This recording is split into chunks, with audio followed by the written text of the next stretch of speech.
আসসালামু আলাইকুম। দেখেন হাঁসগুলা কেমন। আমরা এক জায়গায় ঘুরতে গেছিলাম রুজভেল্ট আইল্যান্ডে। ওইখানে 2টা হাঁস ছিল, ওরা ডিম পাড়ছে। আমাদের দেখে লুকাতে চাচ্ছে, ঠোকরাতি আসছে।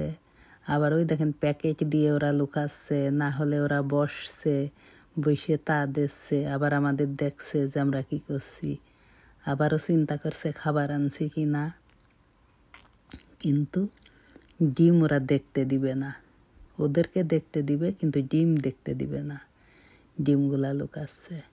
ওইটা আমার ছোট ছেলেটা বলছে এইটা আম্মু, আম্মু হাঁস, আম্মু ডাক।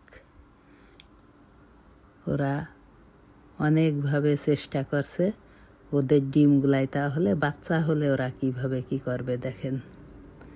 সব জিনিসেরই নিজের সন্তানের উপর অনেক মহব্বত আছে, শুধু আমরা মানুষরাই নাই।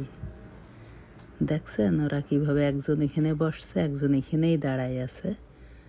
আমি দেখছিলাম ডিম 2টা নেওয়া যায় নাকি, নিলে বাসায় এসে বাচ্চা তুলতে পারি নাকি, কিন্তু ওরা দিবে না। তাই আর নিলাম না, মনে হলো আচ্ছা থাক, ওদেরটা ওদের কাছেই থাক। ঠিক আছে, অনেকক্ষণ দেখলাম দাঁড়িয়ে, অনেক ভালো লাগলো।